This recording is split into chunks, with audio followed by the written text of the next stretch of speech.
On today's show, it is the official 2025 season review for everybody's favorite young stud, Jackson Merrill, center fielder and young god and future potential legend in Padres lore, the good, the bad, and concluding how we should feel about him going forward and into next year. Let's get to it.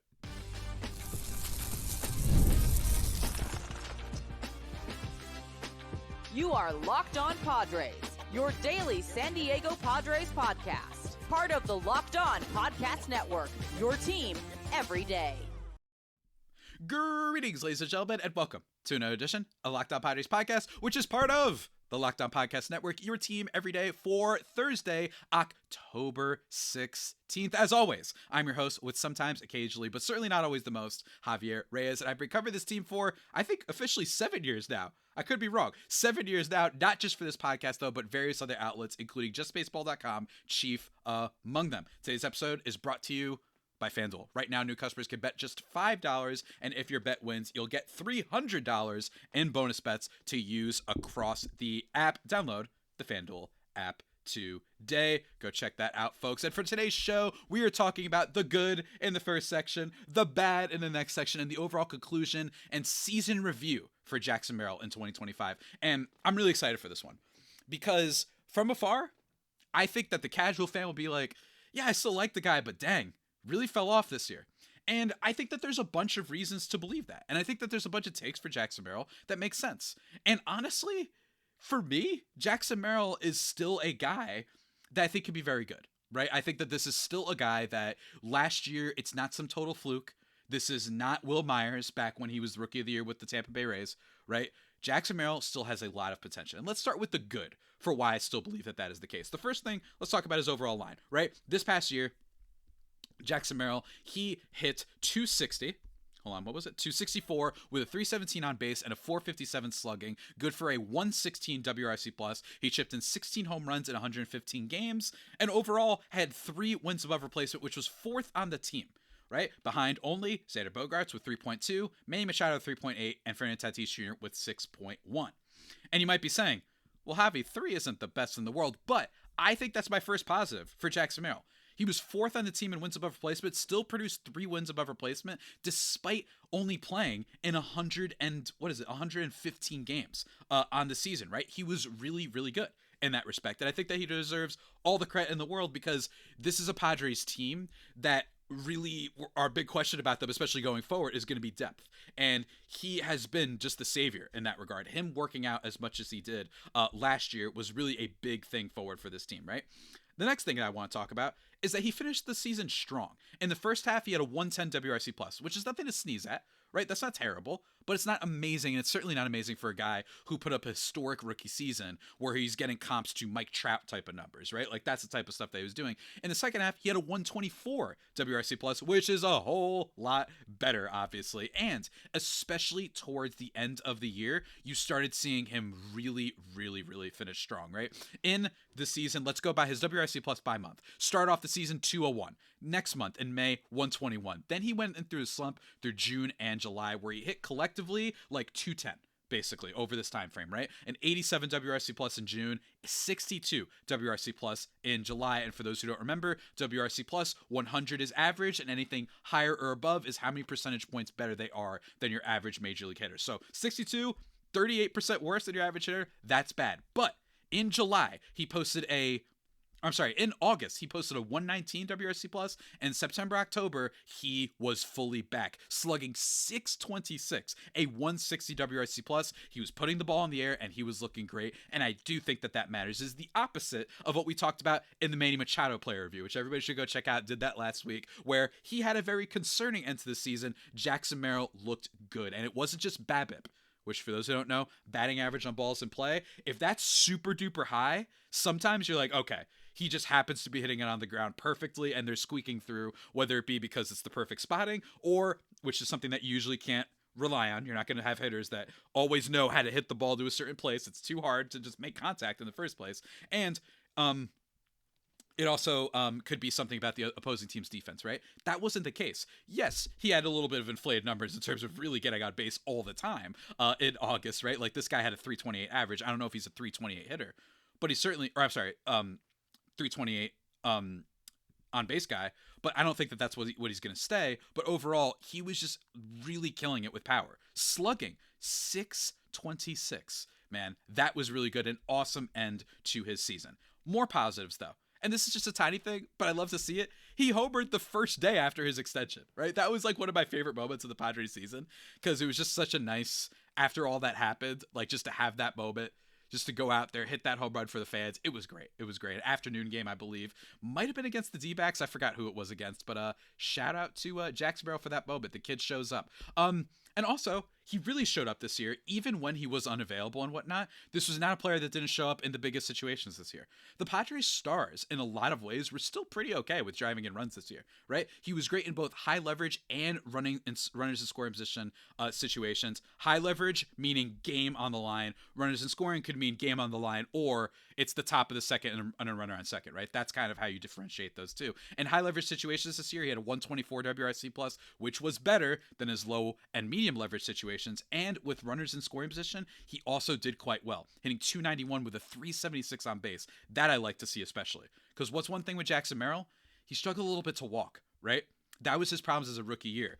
In his rookie year, is that he was a big batting average guy, swinging at a lot of stuff and making great contact. But men in scoring, hit 291, 134 WRC+, another positive for Merrill this year. And he was also still nice defensively. 0 defensive run saves, so he didn't have as many like crazy plays, but he played a steady center field and had 3 outs above average. And if he had played throughout the course of the season, the entire year, he probably would have rated even better defensively. So not a gold glove guy like Tatis, but he was still very good. And it's nice to see with him, especially with him, considering that I like to bring this up a bunch on this podcast because we're all about Merrill propaganda here. You're listening to Locked On Padres. Of course, we got to be a Merrill propagandist machine. He's played first center field for the first time in his life last year. So it wouldn't have shocked me if maybe he messed up a little bit. Maybe he got a little bit lucky. I'm not necessarily like that's what I was expecting, but it's just nice to see. Yes, he's a very capable defender, and center field is where he's going to be for a long, long time. And you love to see that. And I just love his high energy, man. Always love the high energy. And I love that you saw it in the playoffs. He did well in the postseason, man. He did. You got to give him credit. Jackson Merrill has the home run in that game 3 in the bottom of the 9th. Yes, he didn't necessarily drive it as many runs as we would like. Not all his fault. But considering all the struggles that he had this year, being in and out of the lineup as much as he was, it was just really, really cool to see that he had a nice playoff moment, hitting 333, OPS of 1200. He had a bunch of hits, 3. He had a bunch of extra base hits as well, 2 in fact. Really good stuff from Jackson Merrill. I just like that we've seen that the kid's a gamer. Right. And this is the type of guy where I do think intangibles like that matter and show you how much he wants to be a Padre, how much he wants to be a great major leaguer, even in the bad moments this year. He was frustrated. And you could tell he's a baseball rat. And I love seeing that from guys, especially on this team that we sometimes have questions about. Not that they care, but sometimes do they have that like extra motor, extra gear? And I think Jackson Merrill showed that he has more than an extra gear. He's got multiple extra gears. He's got gear 2, 3, 4, and 5. He's Monkey D. Luffy out here. Whatever you want to say, Jackson Merrill was here for this team. And I think that he had a pretty good season. But that does not mean it goes without its criticisms. You know what I mean? We got to talk about that as well in the second section, but just after a few words from our sponsors. I don't know why I did the transition like that, but let's keep it going, folks. Let's talk about FanDuel, one of our sponsors for today's show. And let me tell you, FanDuel, they always got the nice offers for you. Right now, new customers can bet just $5 and get $300 in bonus bets if you win. That's right. Pick a bet, put down $5, and if it hits, you unlock $300 in bonus bets to use across the app. Whether you're a casual fan or love diving into the stats, you love diving into your different parlays, your no-run first innings, whatever it is, FanDuel makes the game day experience so much better. So what are you waiting for? Visit FanDuel.com to download the FanDuel app and get started today. Go check it out.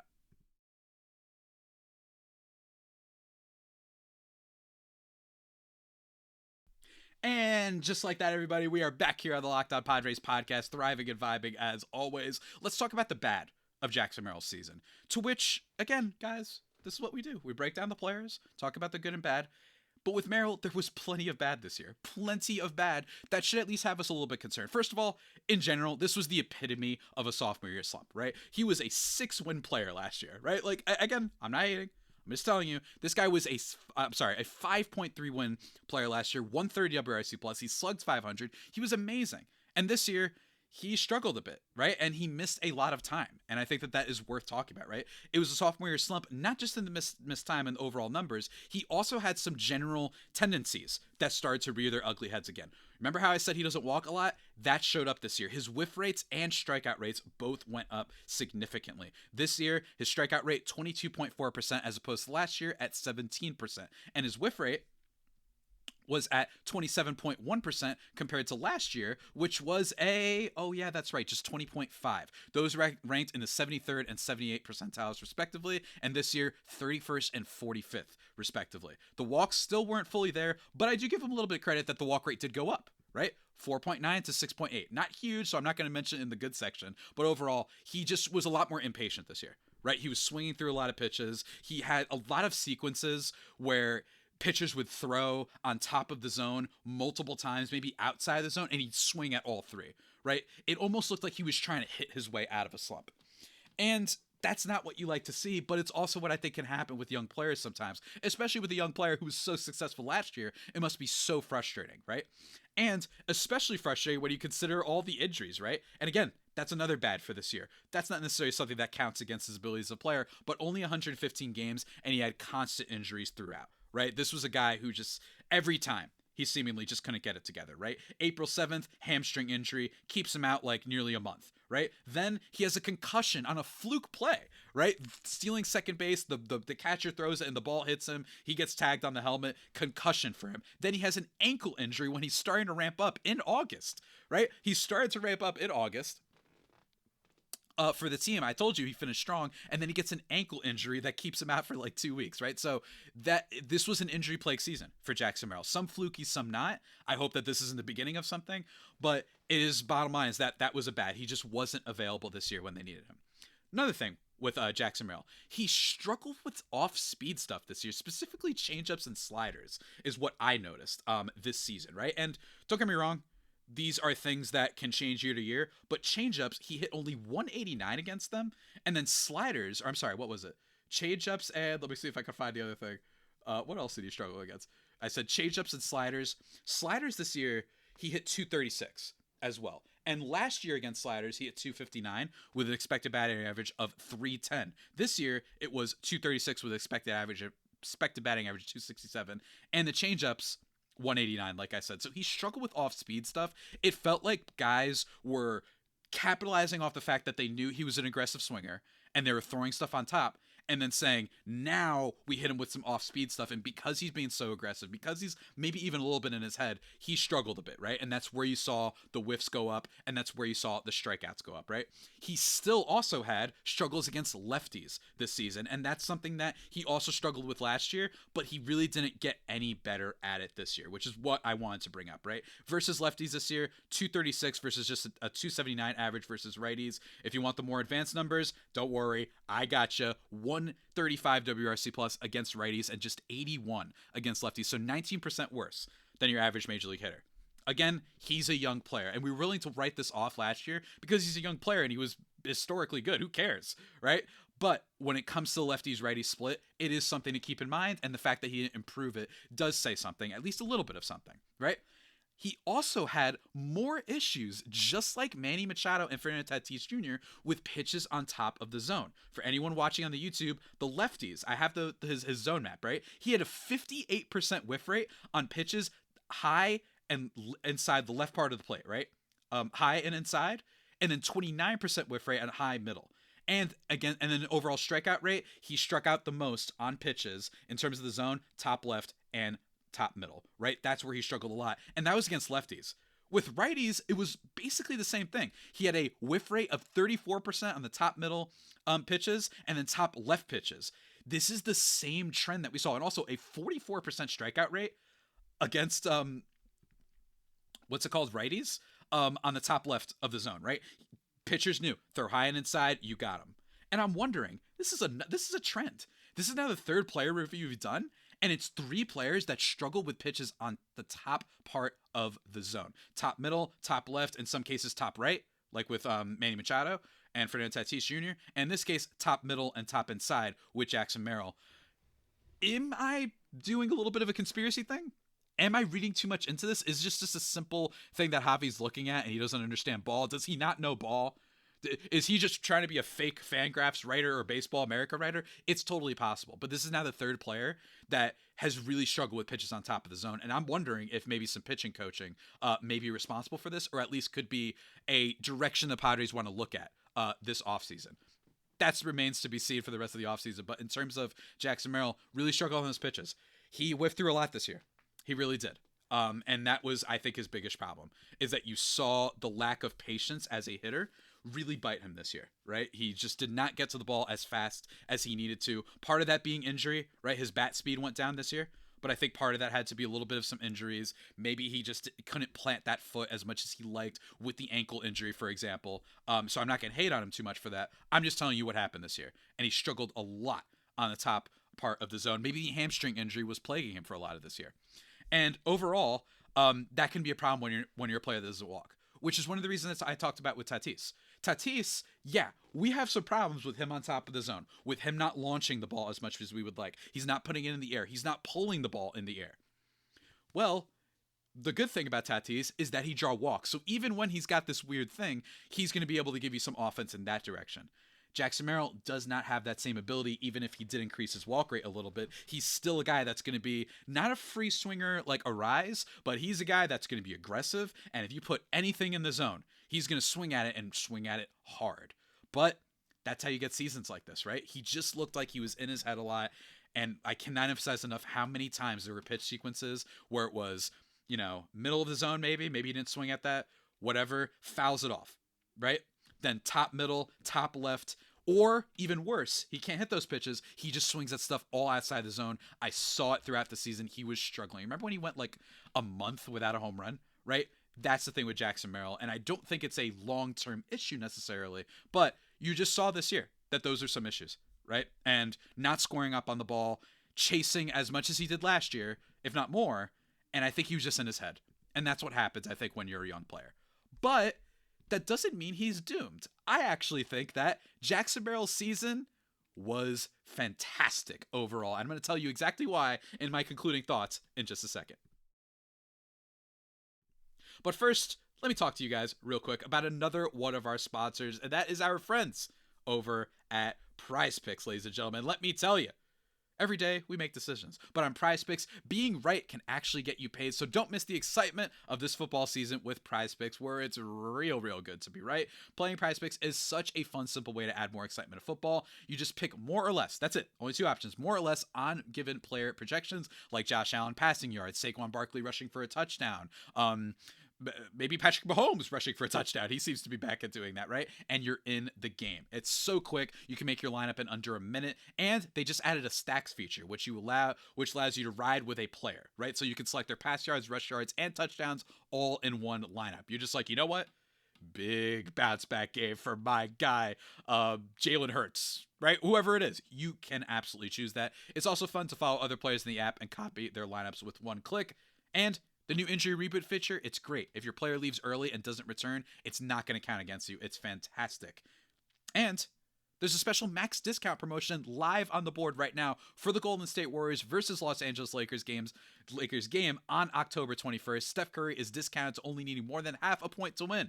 Mix and match players from football, basketball, and baseball to build your dream lineup today. And if you download the PrizePicks app today and use code LOCKEDONMLB, you're going to get $50 in lineups after you play your first $5 lineup. That's code LOCKEDONMLB for $50 in lineups after your first $5 lineup. PrizePicks, it's oh so good to be right.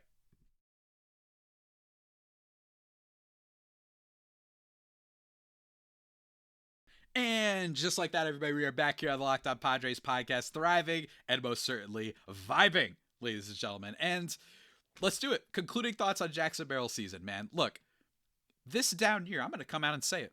I'm first taking it today. This down year for Merrill made me even higher on him as a player, right? Here's why. He put up 3 wins above replacement, was a solid defender, showed a really great end, and he missed a bunch of games. The fact that you saw a player who struggled mentally with swinging at pitches that he shouldn't have been swinging at, and he knows it too, right? A player that had all these fluky injuries, and some of them coming right when it seemed like he was getting back on track, like really getting back to his rookie year track, right? And he still puts up 3 wins above replacement with all that missed time.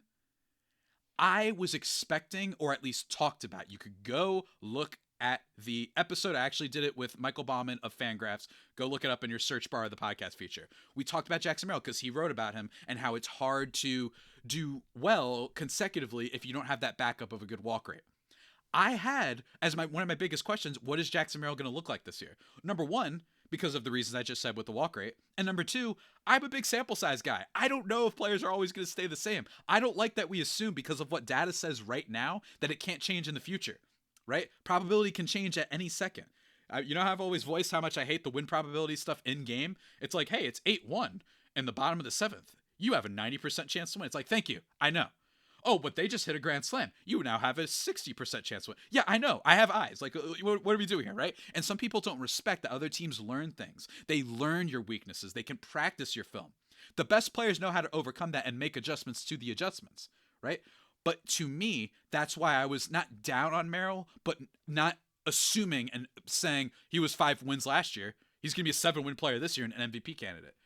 But for me, what I love as well, the guy puts the ball in the air and he still hits the ball hard, right? Some of those numbers did go down, but over the course of the year, they stayed that way. The barrel rate, we're still in the 82nd percentile. His expected stats were a lot higher. In fact, his expected weighted on base, 363, compared to his weighted on base of 331, right? He was getting a little bit unlucky, especially towards the end of the year. The hard hit rate, it was a little bit down. Don't get me wrong. That was a little concerning. His hard hit rate went from 90.4 this year to just 89.7, or I'm sorry, to 42 point, hold on. I read that really, really wrong, guys. My mistake. That would have been crazy. 43.9% last year to 42.9% this year. So it was slightly down, right?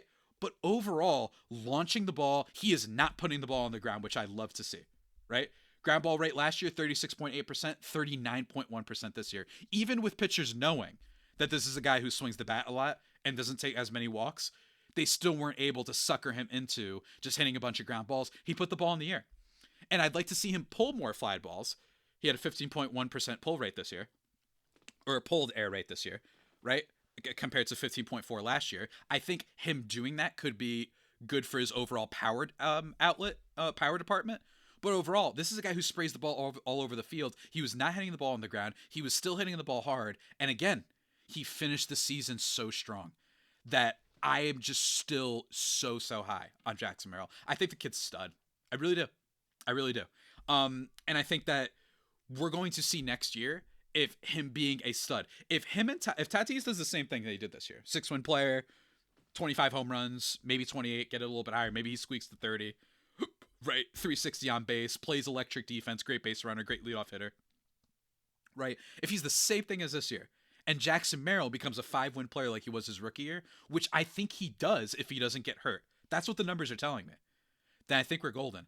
I did not see anything in his approach overall that tells me this dude's cooked. What I saw was a young player who teams and opposing pitchers were making adjustments against, and a young player who was going through injuries and was so frustrated that every time it seems like he was starting to figure things out, he suffered an injury, whether it be hamstring, ankle, or random concussion stuff. That's what I personally saw. I just saw a sophomore slump of a really talented young player, right? There are guys over the years that I was like, this ain't going to change. Adam Frazier. The guy hit the ball into the ground like crazy. His hard hit rate was the same. Still not having long, prolonged at-bats and all that sort of stuff. He wasn't very good. He just happened to have the ball go through one year, and he was an all-star. Eric Hosmer, when he had that good stretch with the Padres, he had a nice little stretch, right? But overall, he's not fast enough. And what I do like about Jackson Merrill is even if he is going to be a guy who maybe hits the ball a little bit more into the ground and whatnot, what I love is he's fast. The speed matters. He's one of the fastest players on the Padres as of right now, and one of the fastest players in Major League Baseball. He's in the 79th percentile in sprint speed. So what I'm seeing is just a guy who had an off year. I really am. That's all I'm seeing from Jackson Merrill this year, and I think that he's going to be even better next year. I really do. I will say, I don't know how I feel about the extension, and that I don't change. And it's nothing to do with the player, but rather Jackson Merrill really needs to be great. Because the Padres don't have a lot of roster flexibility right now. Bogarts, Machado, Tatis, Cronenworth, Musgrove, Darvish, right? Like, and especially the infield part, ignore the pitchers. A lot of these guys are locked up for a long time. So Jackson Merrill really needs to be good, and I think he will be good. But I will admit, I am still wary about the contract. Not because of what they paid him. I think it could end up being a little bit of a bargain. It could be, for sure. Especially at his age, and he's still in the prime of his career. But I don't know of how I feel about giving that contract out when there's so many questions about the team's finances, what their payroll is going to be going forward. Maybe that's why he did give the extension, because he's like, oh God, they're going to cut back. Let me do something before they realize, you know what I mean? Maybe that's possible. But overall, it's a great season, I think. When I take into account my expectations, when I take into account other teams adjusting, when I take into account the injuries, when I take into account the peripherals and the data and the intangibles of him being a baseball rat, I love Merrill. I think that in a way, he had almost my most exciting season for the Padres this year. I know that shouldn't make sense, but to me, it was exciting because I cannot find deficiencies that I'm worried about going forward. If this is a guy who's just going to keep hitting the ball into the air and hit line drives and maybe even become a 30 home run player one day, then what do I care if he is not walking as much as usual? That's okay. He's going to be a big swinger. And I think putting him back in that number 2 hole could help not just Tatis, but him. And I think it was okay that Schilt lowered him in the lineup order this year. He was struggling. He really was. And I do think that it's nice that he at least increases walk rate a little bit. I think with more fine-tuning, with maybe better hitting coach play to fix this issue with the stuff on top of the zone that has plagued Machado and Tatis and maybe someone else. Maybe it hurt a rise. I haven't checked yet. But for right now, Jackson Merrill, man, this kid's legit. And he really might be the savior for the Padres. They needed him to be good, and he turned out great. And that is huge for this team going forward. And keep that in mind when you get reminded of the farm system, of the payroll, of the uncertainty with managers and all that sort of stuff. Keep in mind, Jackson Merrill hit, and it was like a Hail Mary, and it worked type of thing, that Jackson Merrill would be this good. They threw him into the Sharks, and he succeeded. And I love to see it. Good defender, could be a great defender. Good power hitter, could be a great power hitter. Fast, baseball rat, all that sort of stuff. I'm repeating myself now because I love Jackson Merrill so much. Loved his season, in my opinion, in his own way, for all the reasons I've illustrated, the most impressive of any Padre that I saw this year. But with that all being said, guys, that about does it for today's edition of the Locked On Padres podcast, the only pod that may be better than the Padres themselves. Remember to subscribe to the podcast wherever you get your podcasts from. Tomorrow, Fun Friday with my guy Jake Garriotti of CBS 8 Sports San Diego. We're going to talk more about Mike Schilt. We're going to talk about some of your mailbag questions, including one about Yu Darvish and whether or not they should move him to the bullpen. Oh yeah, it's going to be a fun Friday for sure. And getting back to the player reviews next week and some more special guests that I got cooked up. And who knows what other news they're going to make. But until that next time, stay safe and of course, stay faithful. My Friar Faithful homies, take care.